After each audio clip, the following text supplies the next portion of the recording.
Alléluia. Père, nous te disons un très grand merci pour ce soir. Les dons gratuits de la vie que tu nous donnes jour après jour. Merci pour ces précieux temps que nous voulons mettre au bénéfice de ton royaume. Je prie par ton esprit que ta divine présence puisse se concentrer en ces lieux, se manifester puissamment et que le bénéfice attaché à ta mort soit vécu d'une manière palpable ce soir. Tu as promis de donner, tu as promis de faire, fais selon que toi tu l'as dit. En tant qu'instrument, je viens devant toi te demander l'onction particulière pour ces cultes. Bénis ce temps au nom de Jésus. Amen.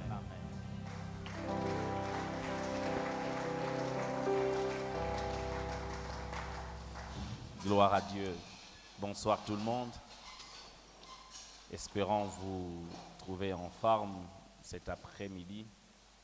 Un grand merci à Dieu qui a permis que la vie nous soit encore prêtée ce soir. Un grand merci au pasteur Camille, maman Esther, ainsi qu'au pasteur André. Merci à toute l'équipe. Ce soir, j'aimerais gagner du temps afin de nous permettre d'avoir un peu plus de temps à la fin pour prier.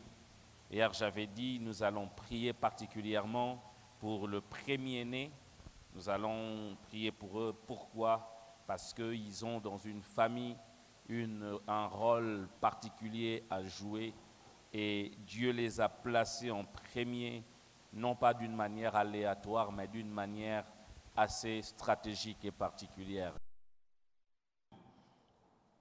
On a donné plusieurs leçons, je crois, 9 leçons, je ne vais pas tout répéter. On a vu que lorsqu'on va chercher refuge chez l'Égypte, lorsqu'on va chez le diable pour chercher solution à un problème, il finit toujours par faire de nous ses esclaves, toujours. Et on finit toujours par perdre quelque chose de précieux que nous avons. On a vu pour Israël, les enfants étaient pris, les enfants étaient, le pharaon voulait tuer les enfants mâles moins d'un mois.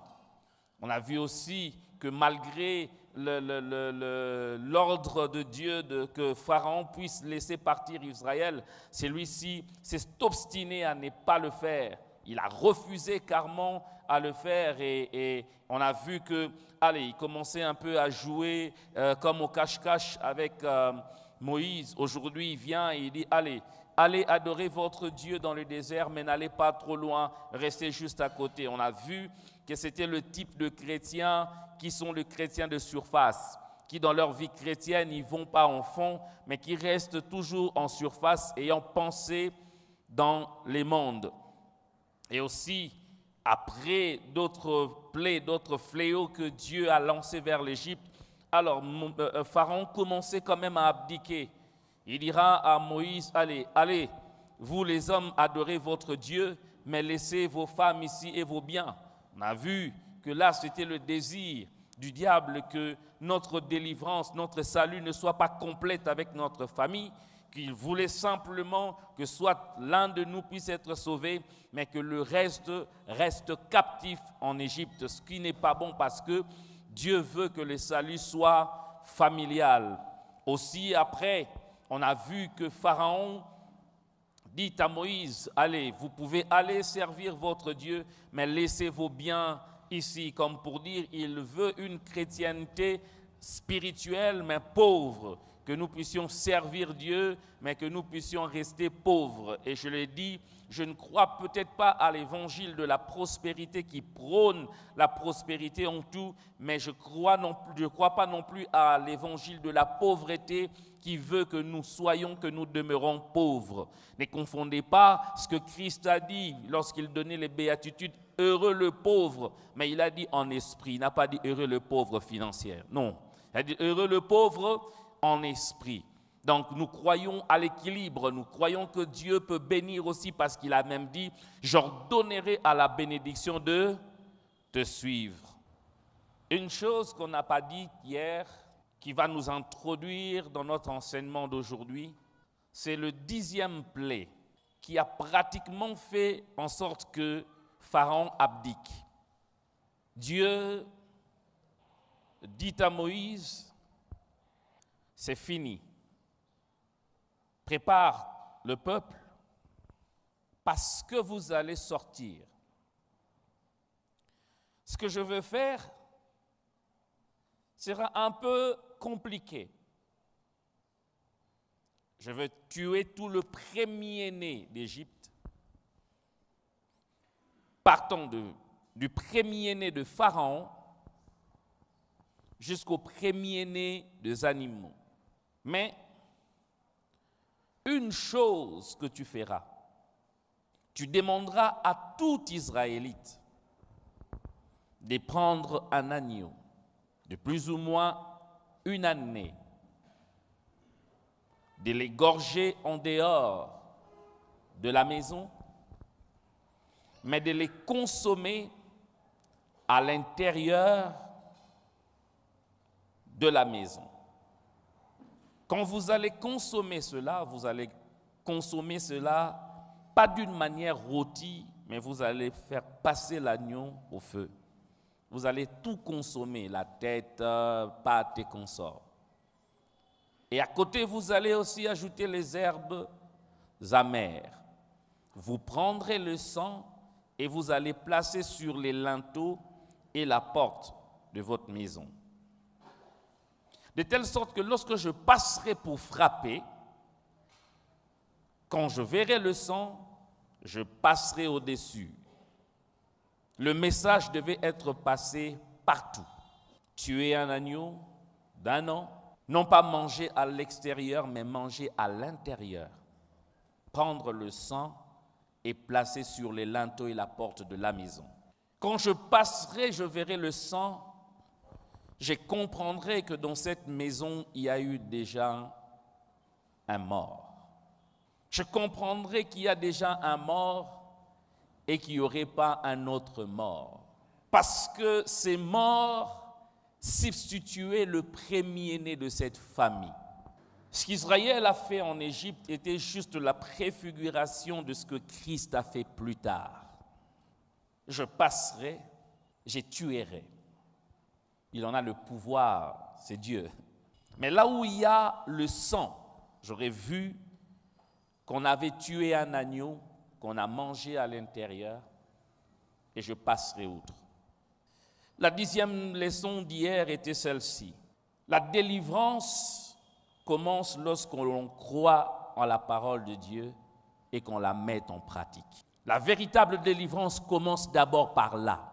Dieu a donné des instructions à Moïse. Il fallait respecter ces instructions à la lettre. Et non pas faire à peu près, non. Il fallait que l'agneau soit d'au moins 1 année. Il fallait le tuer à l'extérieur et non pas à l'intérieur de la maison. Nous allons le voir tout à l'heure. Non pas à l'intérieur, mais à l'extérieur. Mais l'agneau devait être consommé non pas à l'extérieur, mais à l'intérieur de la maison. Et prendre le sang, mettre aussi sur les linteaux de la porte et la porte. Consommer l'agneau d'une manière cuite avec les herbes amères. La délivrance véritable commence lorsque nous acceptons la parole de Dieu et que nous la mettons en pratique. Jésus dira à cette femme qui le louait lorsqu'il parlait, très bien, heureux les mamelles, les seins qui t'ont porté. Jésus dira, heureux plutôt celui qui écoute ma parole et qui la met en pratique. Alléluia.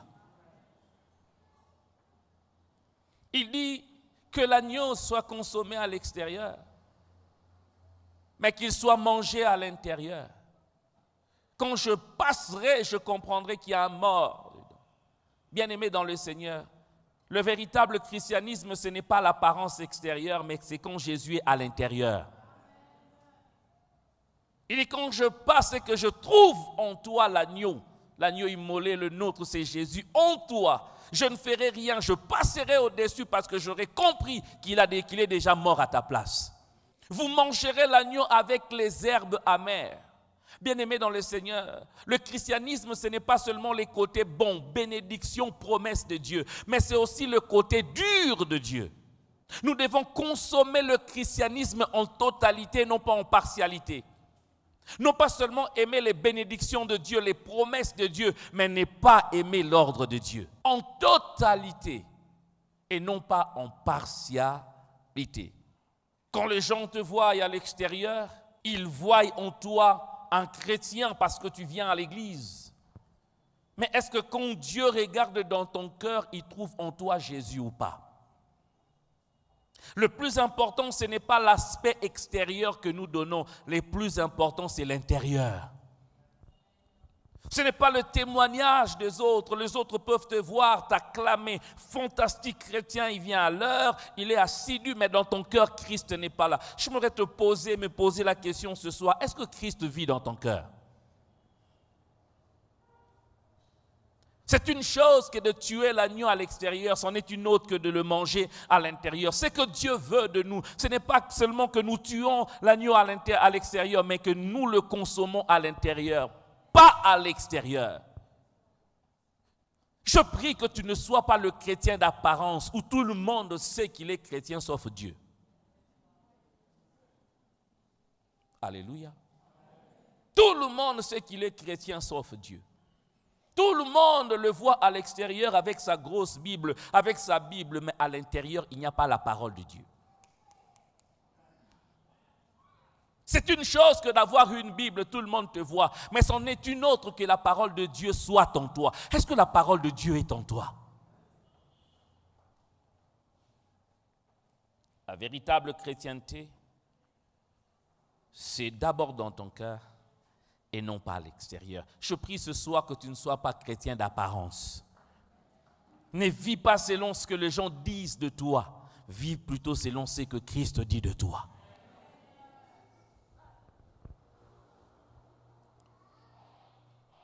Nous abordons aujourd'hui notre deuxième grand point qui est le bénéfice de sa mort. Je le dis, la Pâque juive préfigurait la Pâque chrétienne qui célèbre aujourd'hui la résurrection de Jésus. Mais on ne peut pas parler de la résurrection de Jésus sans parler de la mort de Jésus. Ne peut être ressuscité que celui qui était mort hier. Pourquoi Jésus est mort? Quelles étaient les causes de sa mort? J'en ai pris quelques. Premièrement, les causes religieuses plutôt. La nation juive à l'époque était une nation bâtie sur la loi de Moïse. La loi de Moïse régissait la nation d'Israël autrefois. C'est ce qu'on appelait la loi de Moïse. La loi de Moïse contenait plus ou moins 620 à 660 règles. Et le peuple devait y obéir obligatoirement.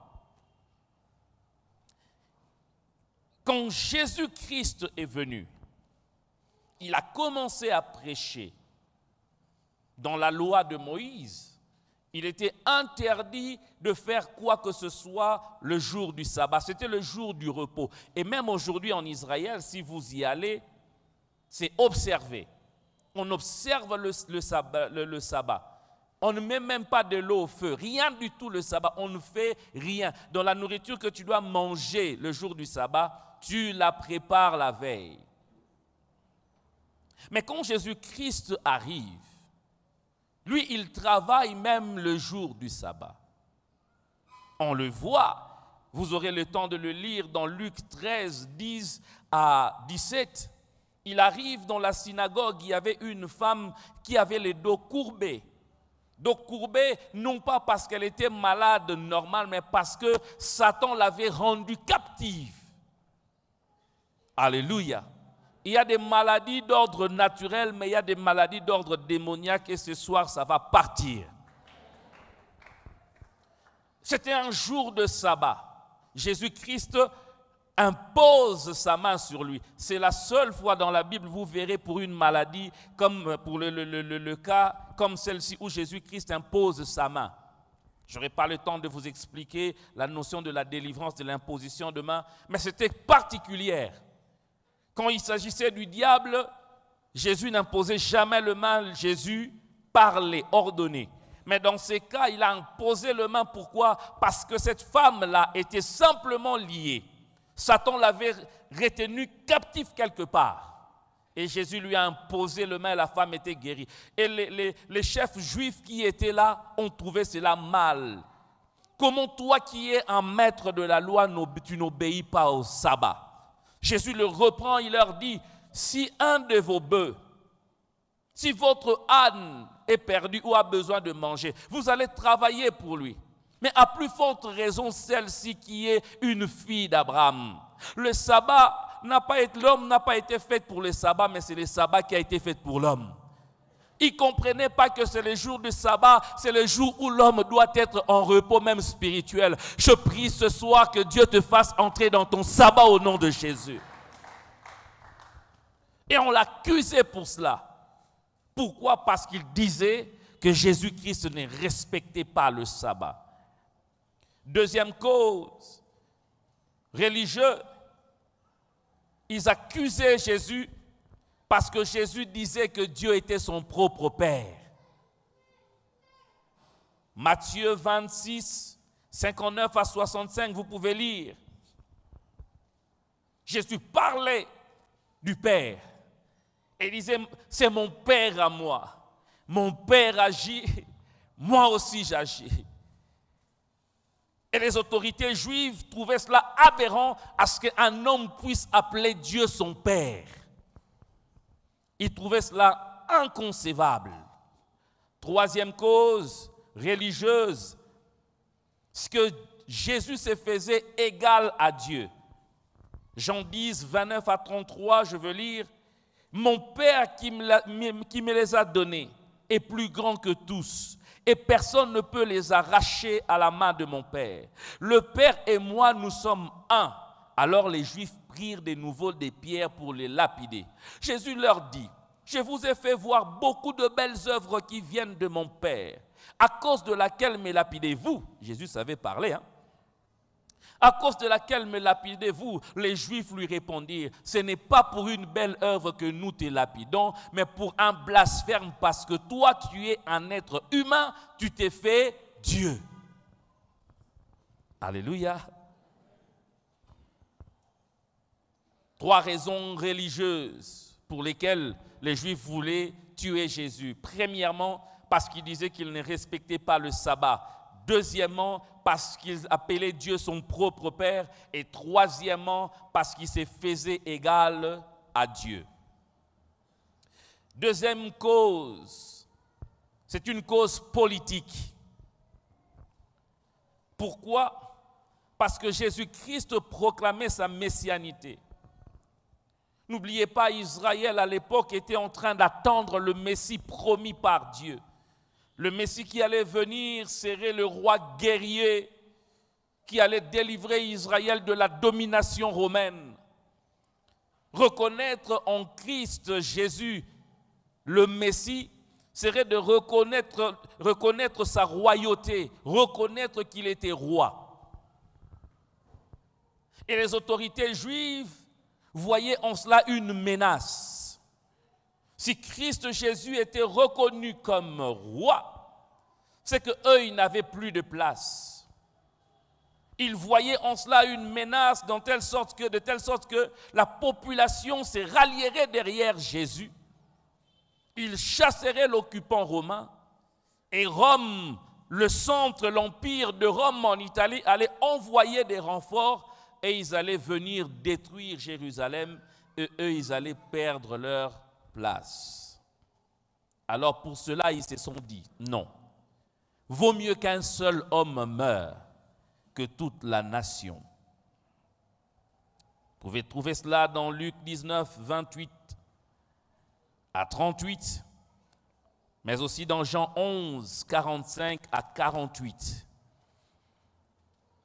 Là où les chefs de prêtres ont décidé de mettre à mort Jésus. Troisième cause, c'est la cause humaine.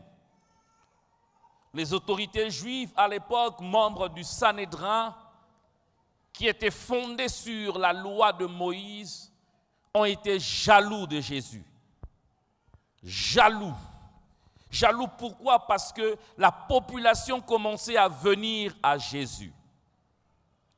Jaloux pourquoi? Jaloux parce que Jésus connaissait mieux les Écritures qu'eux. Jaloux pourquoi? Jaloux parce que Jésus prêchait avec autorité.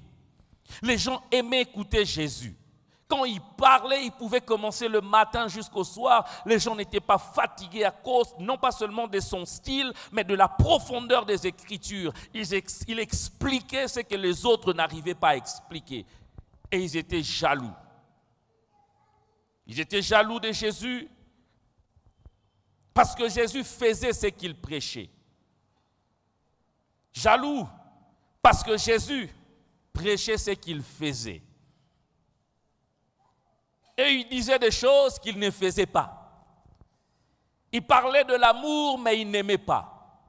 Mais quand Jésus parlait de l'amour, il le manifestait aussi. Alléluia. Ils étaient jaloux de Jésus. Pourquoi? Parce que Jésus-Christ était sans reproche. Eux, ils avaient beaucoup de griefs. Souvenez-vous de cet épisode de la femme attrapée en flagrant délit d'adultère. Ils venaient avec des pierres pour la lapider. Mais Jésus-Christ leur pose une seule question. Qui d'entre vous n'a jamais péché qui lève le premier, qui jette le premier la pierre sur elle? Y avait-il quelqu'un qui l'avait fait? Non. Même le chef religieux ne l'ont point fait. Pourquoi? Parce qu'il n'était pas parfait. Seul Jésus était parfait. Il a vécu en humain, il a vécu dans toute la perfection et pour cela, les chefs religieux étaient jaloux de lui. Je me posais la question, y a-t-il un jaloux ce soir? Sois sincère. Jaloux parce que l'autre avance. Jaloux parce que l'autre est aimé des autres. Et dans le cœur, comme Caïn, jaloux. On envie le poste de l'autre. On se dit, j'aimerais bien être à sa place. Je prie que dans cette église, la jalousie ne soit pas. Donnez un bon amen. Que la jalousie ne soit pas.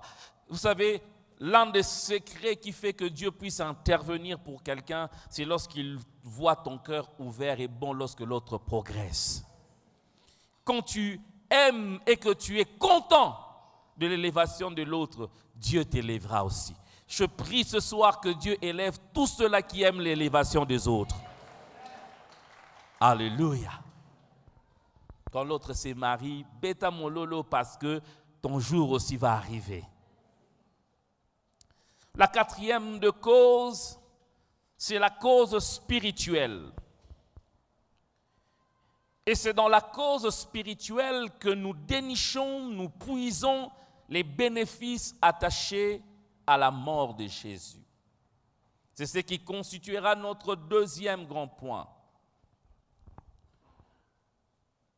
Le premier bénéfice, je reviendrai sur ça demain. La raison primaire pour laquelle Christ est mort, c'est pour le salut de nos âmes, la rémission de nos péchés. Je reviendrai sur cela demain. Je vais m'asseoir sur cela. Mais aujourd'hui, je voudrais parler plus d'autres choses, de trois petites choses qui vont nous conduire à la prière. Mais avant cela, ouvrons nos Bibles dans Matthieu 27, 44 à 53. Longue lecture encore, mais très importante. Nous lisons au nom de Jésus, Matthieu 27, 44 à 53. Les brigands crucifiés avec lui l'insultaient, et aussi de la même manière. De midi jusqu'à 3 heures de l'après-midi, pendant 3 heures du temps, il y eut de ténèbres sur tout le pays. Quand on parle de ténèbres, parce que le soleil même s'était retiré.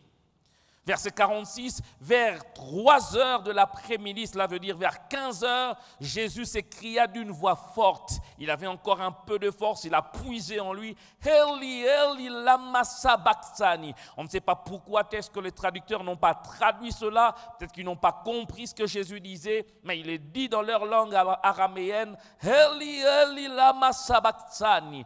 C'est-à-dire, mon Dieu, pourquoi m'as-tu abandonné? Quelques-uns de ceux qui étaient là, après l'avoir entendu, disaient, il appelle Élie. Vous savez, vous voyez, même eux, ils ne comprenaient pas. Ils disent, il appelle Élie, alors que ce n'était même pas ça. Aussitôt, l'un d'eux courut prendre une éponge qu'il imbiba de vinaigre. Il la fixa un roseau et lui donna à boire. Mais les autres disaient, laisse donc, voyons si Élie viendra le sauver. Jésus poussa de nouveau un grand cri et rendit l'esprit. Et voici que le voile du temple se déchira. Alléluia. Non pas en 3, mais en 2. La Bible précise depuis le haut jusqu'en bas pour dire cette œuvre, ce n'est pas un homme qui l'a faite, c'est Dieu lui-même qui l'a fait. Il n'y a pas eu que le voile qui s'est déchiré. La Bible continue en disant, la terre trembla, les rochers se fendirent. 52, les tombeaux s'ouvrirent et les corps de plusieurs saints, pas n'importe qui, mais le corps de plusieurs saints qui étaient morts, ressuscitèrent. 53, étant sortis de tombe, ils entrèrent dans la ville sainte après la résurrection de Jésus, pas avant. Après la résurrection de Jésus, ils entrèrent dans la ville et apparurent un grand nombre de personnes qui étaient là. Est-ce qu'on peut acclamer la parole de Dieu?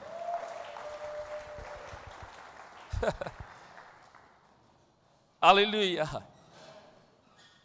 Il est pendu à la croix, notre Seigneur.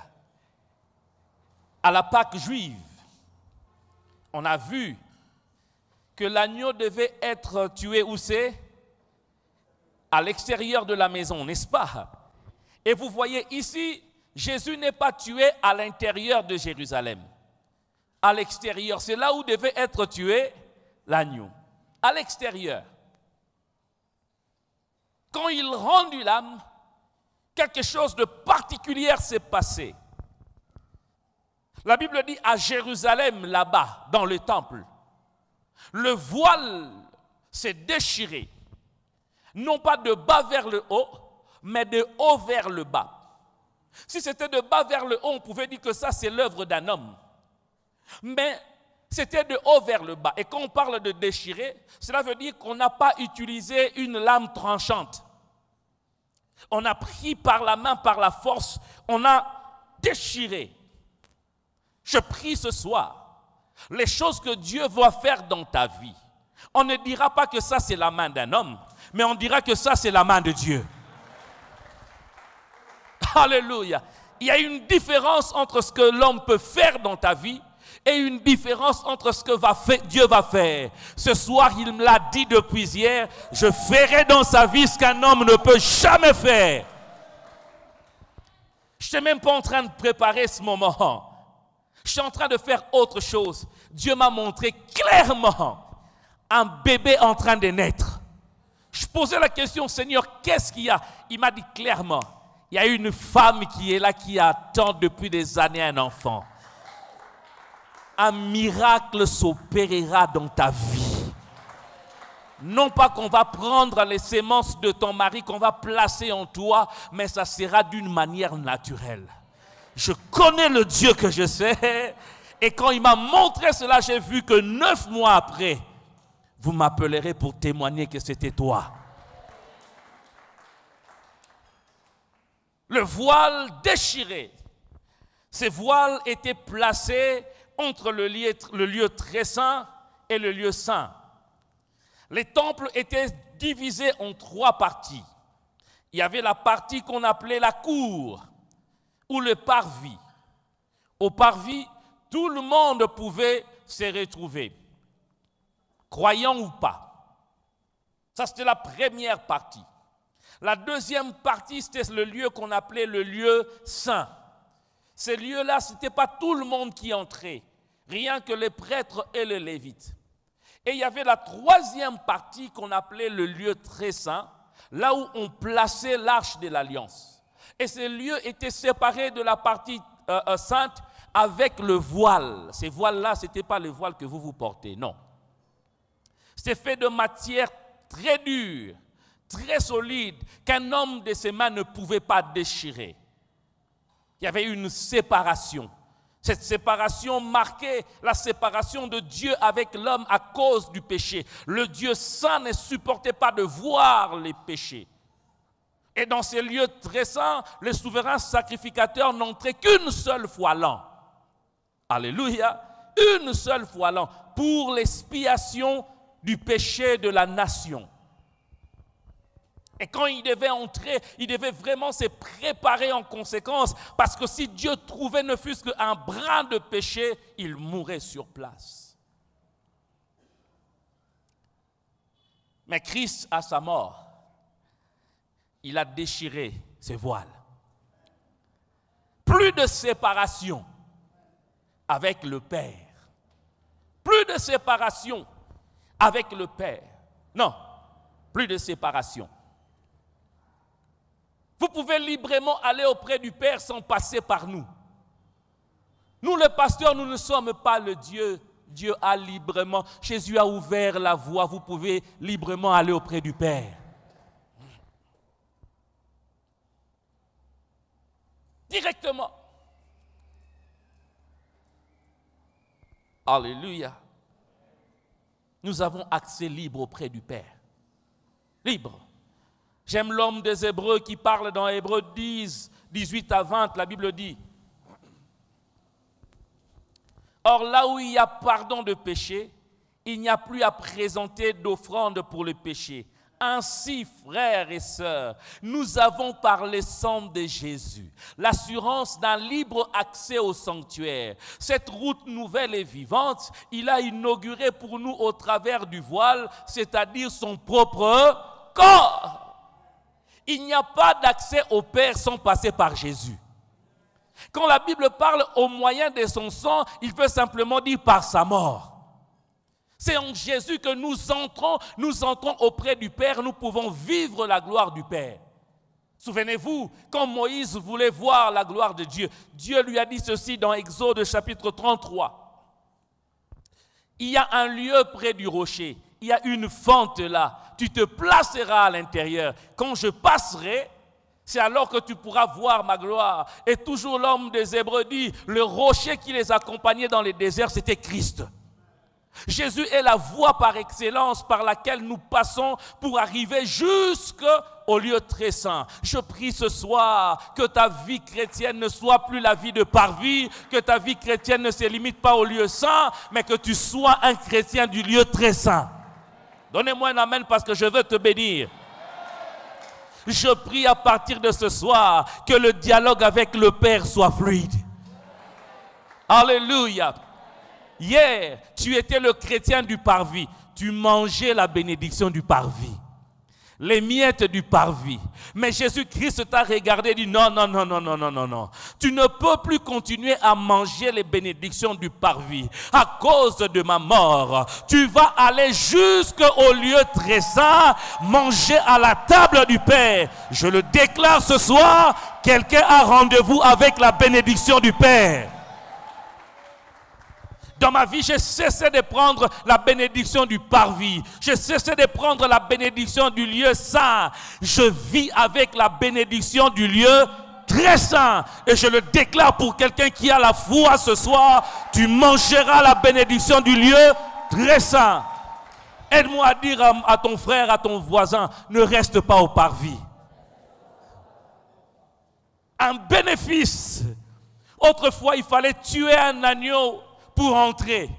Mais cette fois-ci, tu n'as plus besoin d'un agneau parce que l'immolé Jésus a déjà été accepté. Tu as le droit d'aller auprès du Père et dire au Père, Père, j'ai besoin de cela. Alléluia. Ouf, gloire à Dieu. Deuxième bénéfice attaché à la mort de Jésus, c'est la résurrection et la délivrance. Chose qui va se passer ce soir. La Bible dit, quand il est mort, la terre trembla, les montagnes se fendirent. Les morts, pas n'importe quel mort, les saints ressuscitèrent. Quand on parle de la résurrection, c'est l'acte par lequel quelque chose ou quelqu'un qui était mort revient à la vie. La résurrection n'est pas le pouvoir d'un homme. La résurrection, c'est seul Dieu peut l'accorder. Alléluia. La résurrection. Et ces hommes, non pas seulement qu'ils ont ressuscité, mais ces hommes sont sortis de leur tombe. Là où ils étaient retenus captifs par la mort. Jésus les a délivrés. Écoutez ma prière ce soir. Tous ceux qui étaient morts en toi, tous ceux qui étaient morts dans ta vie, que ce soit les commerces, que ce soit les affaires, que ce soit le travail, que ce soit la vie spirituelle, aujourd'hui ça va ressusciter en Jésus. Je le dis encore ce soir, tous ceux qu'on a retenus captifs, oh l'oncle a retenu ton mariage captif, il a retenu ton travail captif, il a retenu ton diplôme captif, aujourd'hui,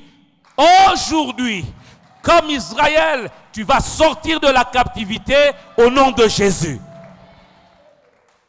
Alléluia. Ils seront étonnés de voir que les captifs sont sortis. Ils seront étonnés de voir dans la marmite où on vous avait placé, la marmite est en train de chauffer, mais toi tu n'es plus là. Ils seront étonnés de voir que la cage est bien fermée, mais le prisonnier n'est plus là. Parce que ce soir, Dieu fera sortir quelqu'un de la malédiction vers la bénédiction de Dieu. Et cela se fera sans le secours d'un homme, parce que Dieu seul va l'accomplir. Alléluia. La troisième de bénéfice, et on va s'arrêter par là pour prier, c'est la guérison. Y a-t-il quelqu'un qui est malade ce soir? Oh, écoutez ce que Ésaïe a dit. 800 ans avant même que Jésus ne vienne, Ésaïe a prophétisé, il a dit ceci. Ésaïe 53, verset 5. Mais il était blessé par nos péchés. Ça c'est spirituel, n'est-ce pas? Brisé pour nos iniquités. Les châtiments qui nous donnent la paix est tombé sur lui. J'aime la conclusion. Il dit, et c'est par ces meurtrissures que nous sommes guéris. Alléluia. C'est par ces meurtrissures que nous sommes. Et j'aime Ésaïe. Il n'a pas précisé de quelle guérison il s'agissait. Quand on parle de la guérison, on voit les retours à la santé. Quelqu'un qui avait perdu la santé et commençait à la retrouver. Il n'a pas précisé, et ce soir, quelqu'un va retrouver sa santé financière, sa santé spirituelle, sa santé morale, sa santé sentimentale. C'est là au nom de Jésus. Et quand on parle de la guérison, on voit aussi la disparition de la maladie. On ne voit pas, non, je suis guéri, mais j'ai encore des douleurs. Notre Dieu, quand il guérit, même les douleurs partent. La guérison veut dire disparition de la maladie. Ce soir, la maladie qui te dérangeait va disparaître. J'ai bien dit disparaître. Tu vas constater seulement que tu n'as plus de douleur. Alléluia. Troisièmement, quand on parle de la guérison, on voit l'apaisement. La disparition de quelque chose de désagréable. Je ne sais pas qu'est-ce qui dérange ta vie. Mais ce soir, Dieu a décidé de guérir quelqu'un de quelque chose qui dérangeait sa vie. Donne-moi un amen, je vais quand même te bénir. Quand on parle de la disparition de quelque chose ou de quelqu'un qui t'est dérangé, ça peut être tes ennemis, les membres, les sorciers de la famille. Ce n'est pas moi qui dis, mais il a dit par ces meurtrissures nous sommes guéris. Cela veut dire qu'il y aura disparition des hommes appelés sorciers de la famille. Toi, tu ne crois pas. Dans les jours à venir, si vous commencez à avoir des morts à gauche, des morts à droite dans la famille, sache que la guérison est entrée dans la famille. Pourquoi? Parce qu'il fait disparaître tout ce qui te rend malade. Alléluia. J'irai l'enterrer, mon cœur sera affecté, mais je serai dans la joie quand même. Guérison veut dire disparaître. Alléluia. Ils seront étonnés de voir que la maladie dont ils ont prévu de te faire passer, eux-mêmes ils sont passés par là. Les projets qu'ils ont formés pour t'enterrer avant, eux-mêmes ils vont aller là-bas. La Bible dit, les saints qui étaient morts sont ressuscités. On les a vus entrer dans la ville. Je parle à quelqu'un dont la vie, la destinée semble déjà un mort. Quand on regarde ta vie, on a l'impression qu'il y a eu un point final. Mais j'aimerais te dire, si les hommes savent placer le point final, Dieu sait mettre une virgule en dessus. Il sait changer le point final d'un homme en point virgule. Regarde ton voisin et dis-lui, Dieu a mis une virgule, ma vie n'est pas encore finie. Je ne ressemble peut-être à rien, mais quand Dieu me regarde, il y a derrière moi une destinée. Je m'aurais parlé à un Lazare. On t'a tué, on t'a placé 4 jours dans la tombe. Mais ta vie sera comme un concert. Les gens chercheront à te voir parce que Dieu fera de toi le panneau publicitaire de sa gloire. Je l'ai dit pour ceux-là à qui je dédicaçais le livre. Ta vie à toi sera l'expression visible de la bénédiction de Dieu. Parlant de Lazare, la Bible dit que les gens venaient accourir pour voir Lazare. Celui qui était mort, il est ressuscité. Les gens viendront voir cette dame-là à qui on a dit qu'elle se mariera par Piloli et Betty pour elle. Donnez-moi un amen, je veux te bénir. Cette personne, la famille dont on a dit c'était fini pour eux, on verra désormais les choses nouvelles commencer. Notre Dieu, il est le Dieu de la vie. Il est le Dieu de la résurrection. Il est le Dieu du rétablissement. Il est le Dieu du rebâtissement. Et ce soir, il va le faire dans la vie de quelqu'un. Je demanderai aux musiciens de revenir.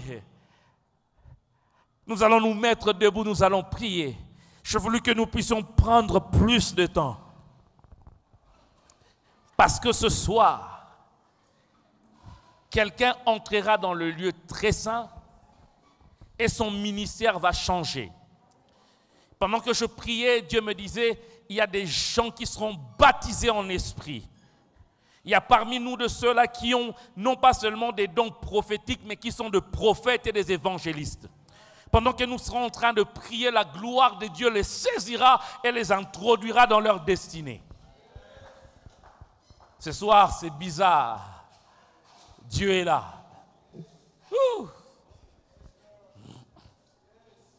J'aimerais d'emblée appeler le premier-né d'abord.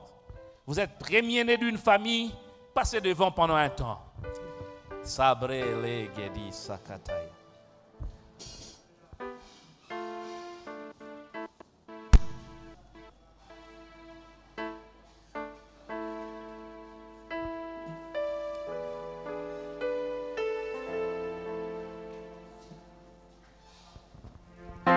Oh, mandalage sabre, kandale zebre kalo zabra tabaya.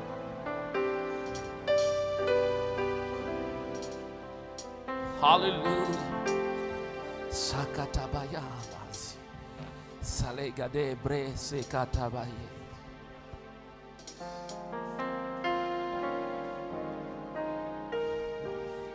Donnez-moi tout l'honneur. Tout l'honneur.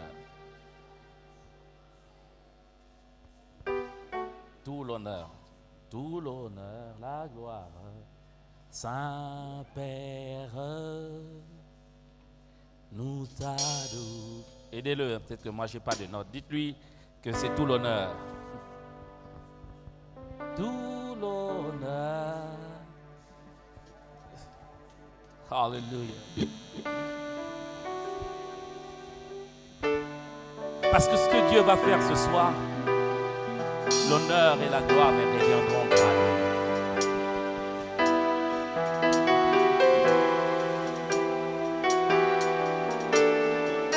Pourquoi le premier-né?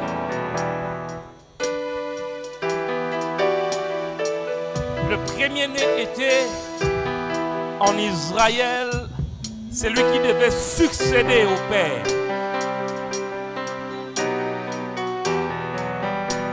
Le premier-né était celui qui, même dans la vie, dans la famille, recevait la double portion.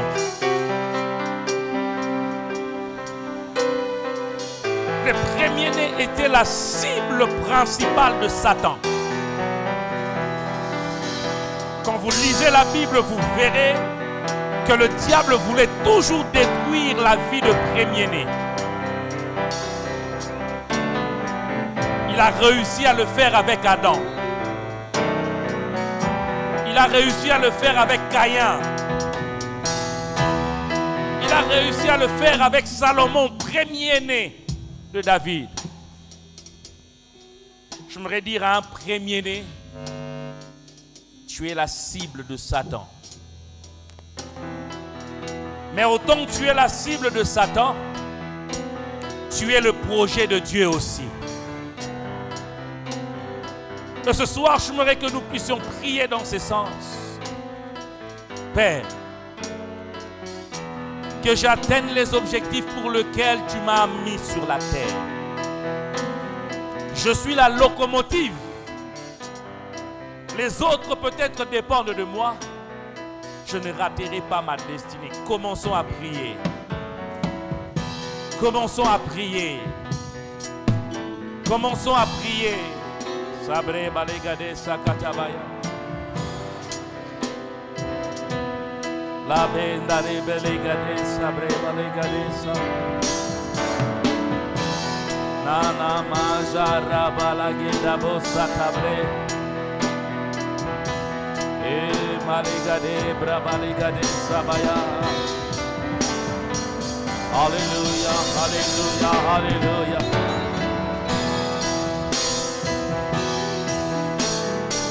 Sabre balegade, sabre balegade.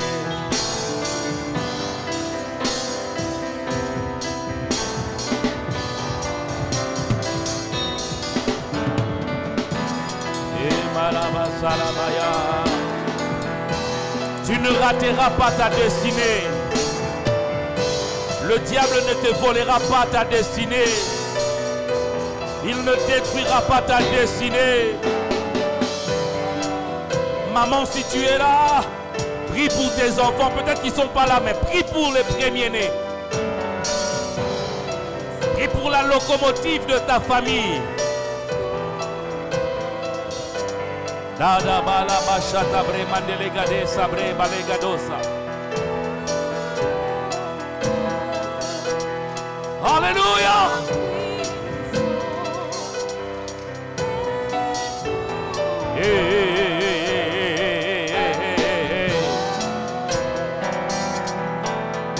Le Dieu de gloire est là.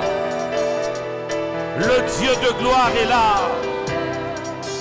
Prie pour ton fils aîné, prie pour ta fille aînée.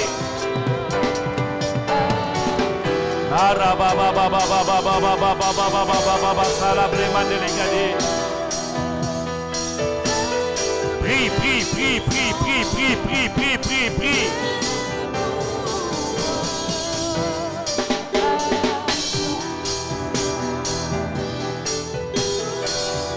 Sabre balegado shakatabaya.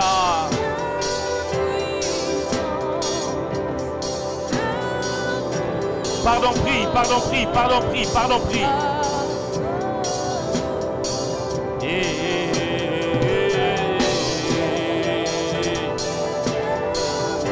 C'est la délivrance d'un peuple. C'est la délivrance d'une famille. Sabré, sabré.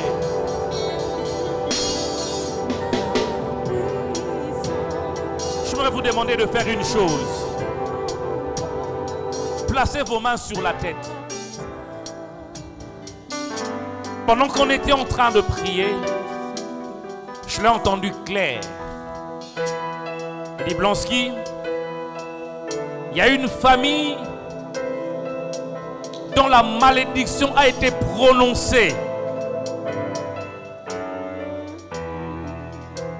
Et on a dit de cette famille, tant qu'elle est née, subit la malédiction, les autres là, ils resteront aussi comme ça. Mets bien ta main sur la tête.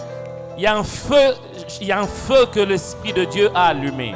Je demande vraiment aux amis intercesseurs, pasteurs, d'être sensibles. Sabré, balégade. Parce que Dieu va annuler cette malédiction sur toi. Et ça sera la délivrance même sur toute la famille. Précieux Saint-Esprit, précieux Saint-Esprit. Sabré, balégade. Il y a quelqu'un qui va commencer à sentir comme une chaleur sur sa tête. Mande, mande, mande, mande, mande, mande, mande, mande, mande.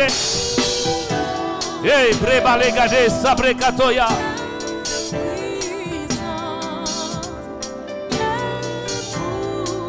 Alléluia. Alléluia.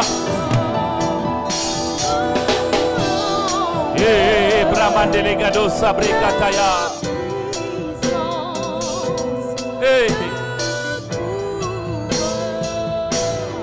Il brise le chêne de la malédiction.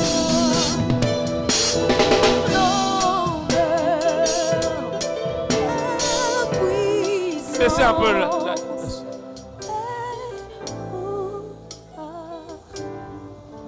Saint-Esprit de Dieu. Saint-Esprit de Dieu. Saint-Esprit de Dieu. Saint-Esprit de Dieu. Glorifie Jésus en ces lieux. Glorifie Jésus en ces lieux. Il ne rentrera pas comme ça. Sa délivrance est aujourd'hui. Il ne rentrera pas comme ça. La délivrance de sa famille, c'est aujourd'hui. Il ne rentrera pas comme ça. Il ne rentrera pas comme ça. Je disais, il ne rentrera pas comme ça. Il ne rentrera pas comme ça.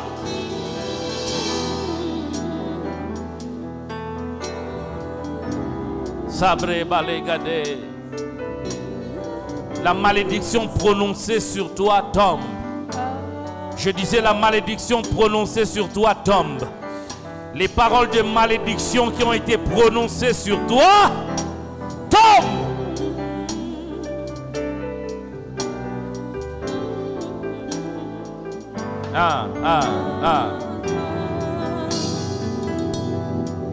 Toi, premier-né,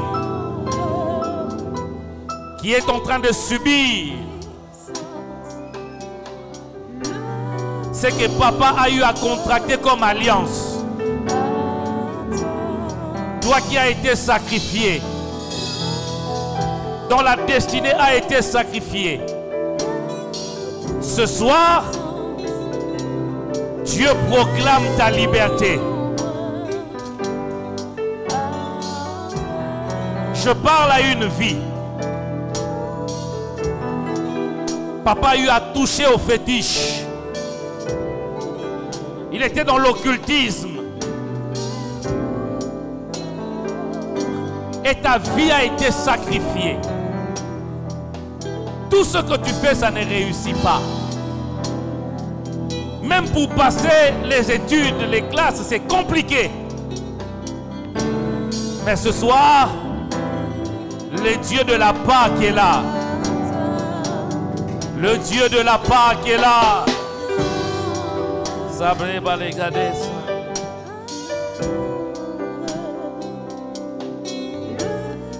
Alléluia.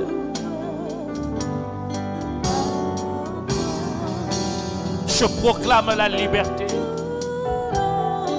Je proclame la liberté. Je proclame la liberté. Je proclame la liberté. Je proclame la liberté. Je proclame la liberté. Tu es libre. Tu es libre. Tu es libre. Tu es libre. Esprit de famille, tu es libre. Libre, libre, libre, libre, libre, libre, libre, libre, libre. Où sont-ils? Où sont-ils? Où sont-ils? Où sont-ils? Où sont-ils?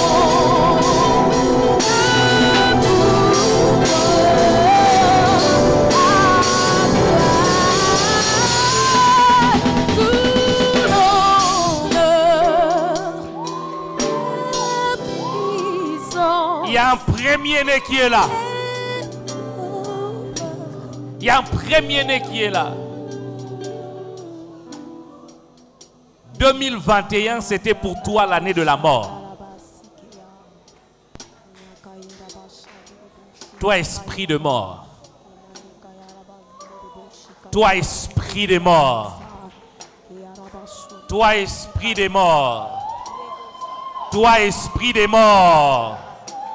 Toi, esprit envoyé par la famille pour mettre un terme à sa vie.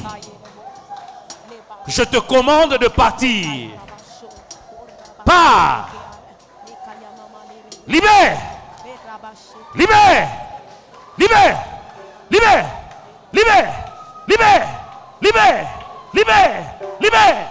Libère. Libère. Libère.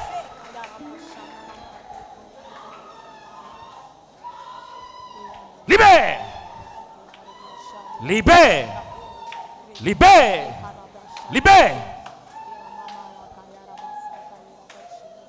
Alléluia. Que ceux-là qui parlent en langue commencent à parler en langue. Continue à prier pour elle. Bien-aimé, prie pour elle. Continue à prier pour elle. Sabré, balégade. Pandelegade, sabré, balégade. Salagade, bre. Si tu parles en langue, prie en langue. Sabré, balégade, sakataya. Elle ne mourra pas, il ne mourra pas, elle ne mourra pas, il ne mourra pas. Je disais, elle ne mourra pas.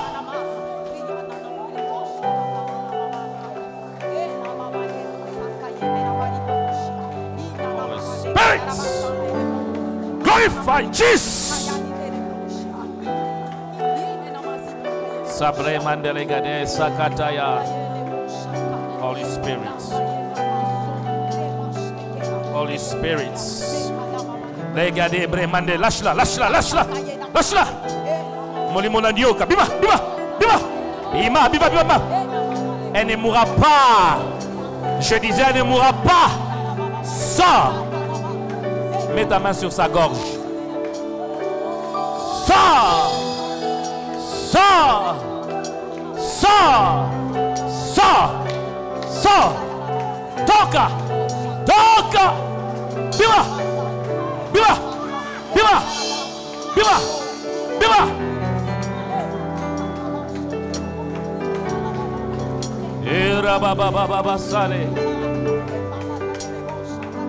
Nous sommes en train de prier, pardon, on prie, nous sommes en train de prier. Nous sommes en train de prier. Tu es l'aîné de la famille. Tu es l'aîné, Seigneur. Prie, prie, prie, prie. Et baligade sabré, rabaya bala, gelabo shataya. Sele, sele, sele, rabakatabaye, lage sabré mandé, lage sabré. Déclare cela. Nazobima, famille Nazobima, je sors. J'entre dans la gloire de Dieu. J'entre dans la gloire de Dieu. Lage sabré mandele gadese.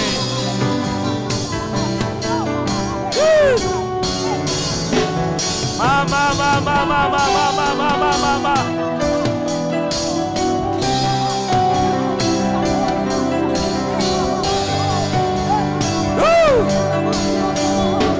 La gloire de Dieu est là.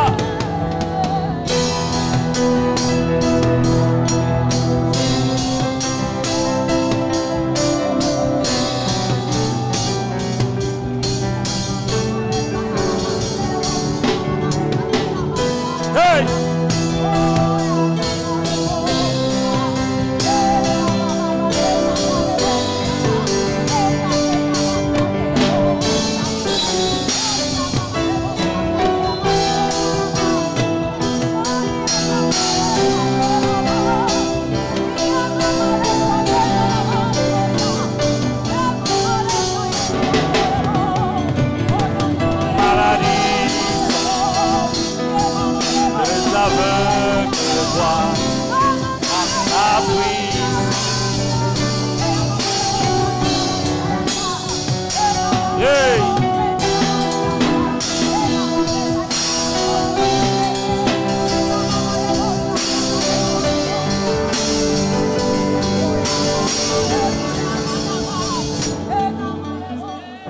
sommes en train de prier.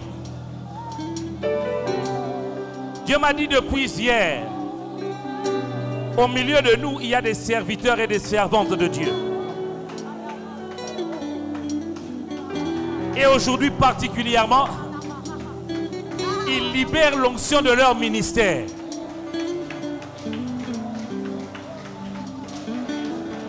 Mama, mama, mama, mama, mama. Mama, mama, mama, mama, mama, mama, mama, mama, mama.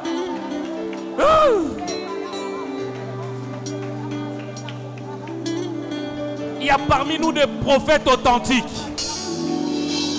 Je compterai jusqu'à 3. Les manteaux prophétiques circulera dans la salle et s'attachera à celui qui en a le ministère. Levez bien vos mains. Mama, mama, mama. Saint-Esprit, Saint-Esprit, Saint-Esprit.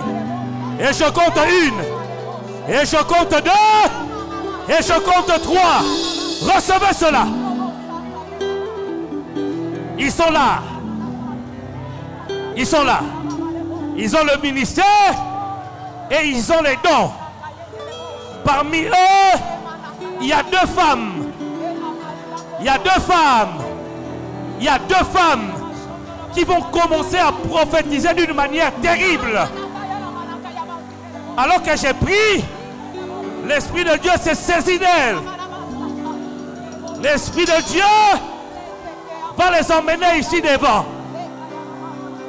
Où sont-elles? Où sont-elles? Où sont-elles? Je vois une. Quand elle prophétise, il y a même comme le feu dans sa bouche. Non pas qu'elle va opérer seulement dans le prophétique, mais elle opérera dans la dimension de la délivrance et de la puissance. Mes sœurs, levez bien vos mains. Sablé, sablé, sablé, sablé, sablé, sablé.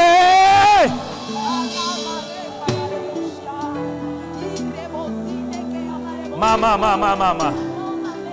Il dit, je ressuscite les Catherine Kuhlman. Je les ressuscite encore. Saint-Esprit. Gardons silence un moment. Fort. Des manteaux prophétiques.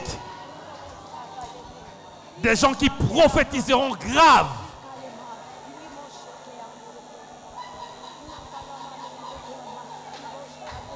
Et à côté de ceux qui prophétisent, il y a les évangélistes. Dieu me dit, je fais revenir la saison de miracles authentiques. Et parmi les évangélistes que j'ai vus, il y en avait une à la chorale. Elle chantait et les miracles s'opéraient. Alléluia. Saint-Esprit de Dieu, glorifie Jésus. Glorifie Jésus. Glorifie Jésus. Glorifie Jésus. Glorifie Jésus. Glorifie simplement Jésus. Glorifie simplement Jésus. Glorifie simplement Jésus.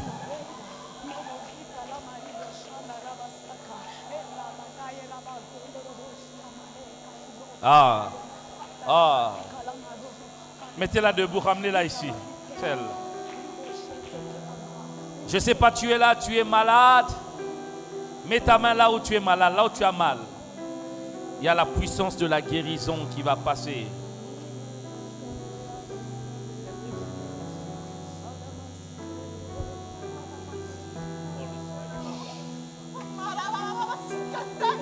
Wow.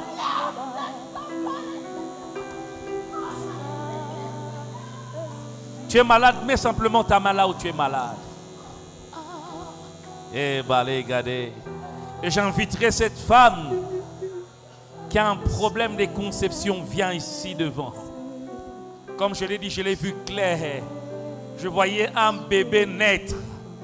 Dieu m'a dit ce soir, il t'accorde la faveur de concevoir.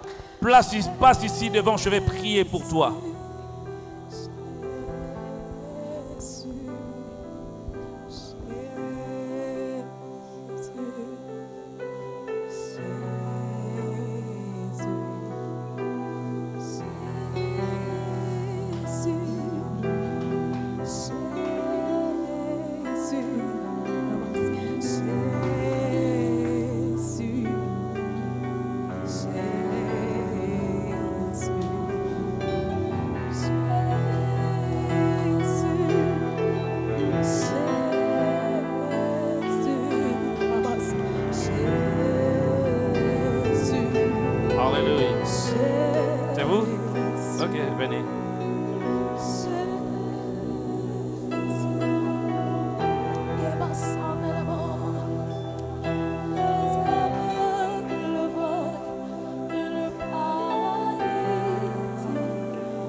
Par sa puissance,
Seigneur.